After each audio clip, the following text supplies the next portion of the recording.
Hi, my name is Jennifer Smith and I'm with Kirkwood Community College.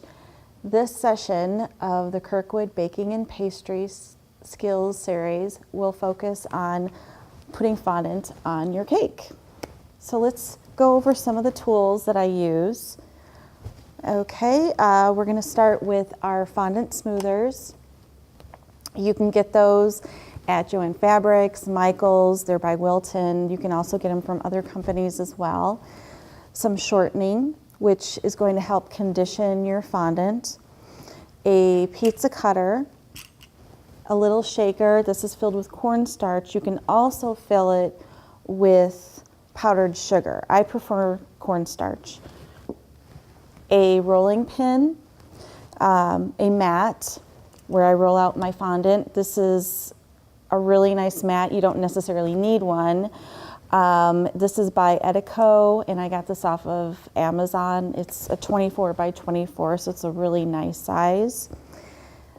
A ruler, a cutting board. Fondant, of course. This is satin ice. I really like satin ice. I like the taste of it. I like how it works. It takes color really well. Of course, you can always use another brand if you prefer. So let's get started. So I first start out by kneading my fondant. When you first get it out of the bucket, it's going to be kind of tough, and that's normal. You can also put it in the microwave for about 10 seconds, and that'll kind of loosen it up a little bit. It's like dough, basically. And I use Crisco or shortening on my hands to kind of condition it.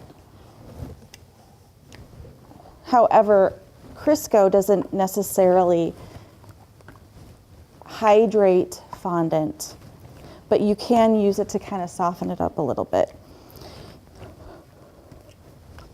Okay, and so I want to kind of make a little ball, and that'll kind of keep, you want to keep like a round shape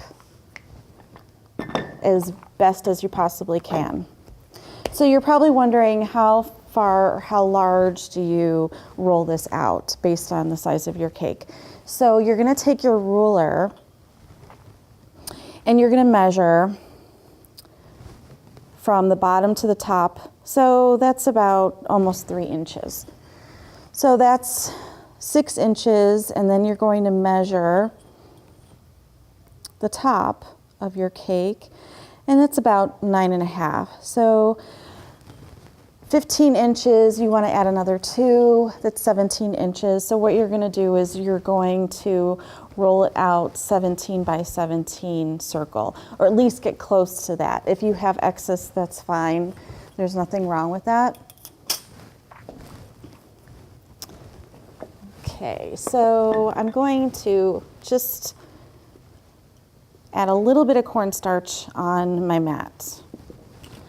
You don't need a lot, and as we go along, I will show you how to flip up your fondant. You could add a little bit more if you feel like it's sticking and it's not wanting to move.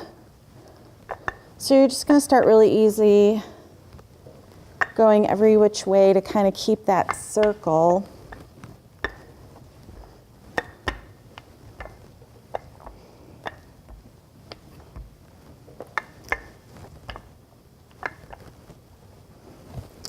And you want a kind of 1/8 of an inch thickness in this.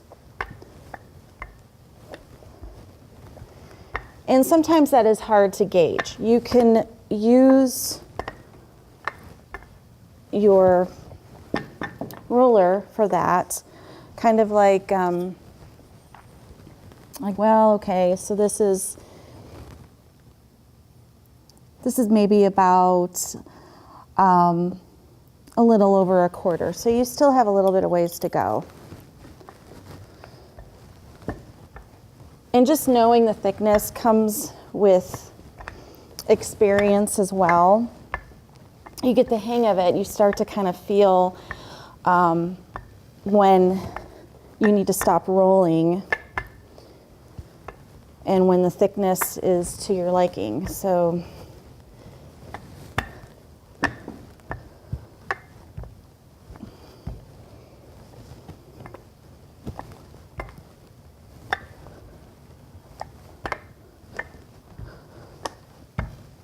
okay. So I think I'm getting a pretty good circle. And I'm going to stop and I'm going to measure. So it's about right 18 inches, and that's pretty good. And if you feel like it's too sticky or something, a little bit of cornstarch, and then flip that back over, smooth it out, flip the other side. You don't want to use too much because you don't want to dry it out, and you have to work a little bit fast with this stuff because even though it is fondant and it could be a good brand and all that, it still dries out pretty fast. And what you'll do, what'll end up is you'll get what they call is elephant skin. So, okay, so I think I have a really good size. And what I'm going to do is, and this is what the mat is really great for, I'm going to roll the mat over my pin. Don't worry about marks because that's going to be underneath. And then I'm going to go over and lay this over the cake. And it's almost going to be kind of like a sticker effect. And then you've got this really nice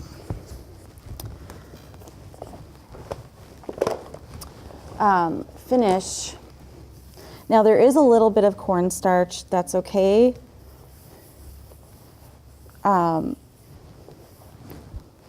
It's white, it's not really going to make a difference.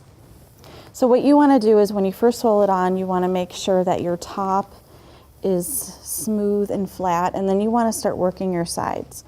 Now I do have some excess on this side, that's okay.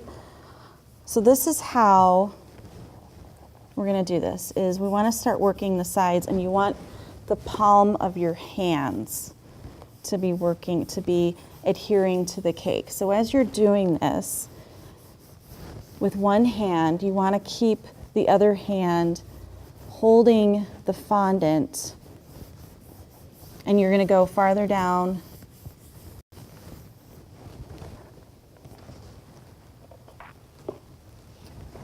And the reason why I use a cutting board as well is because you can move your cake around. So you're going to grab on, hold on, and rub farther down, okay? Making sure that you have, your fondant is flat with no ruffle. Okay, so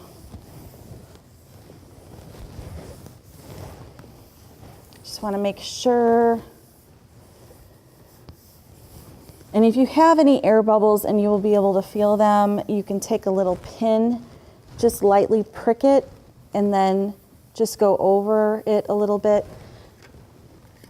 So I'm going to use my fondant smoother and just kind of make sure that it looks really nice and smooth.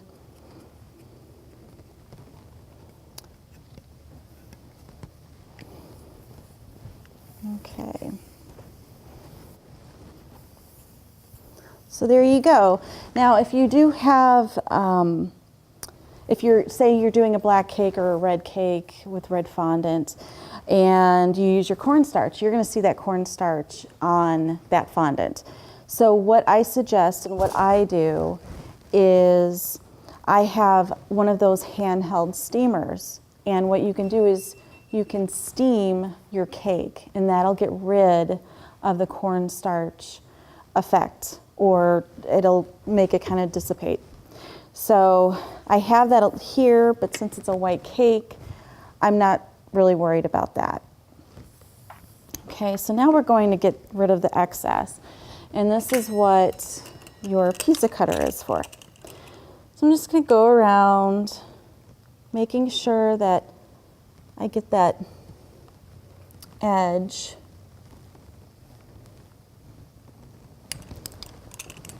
And of course I can't go all the way around, so it's okay if you kind of go in sections. That's okay.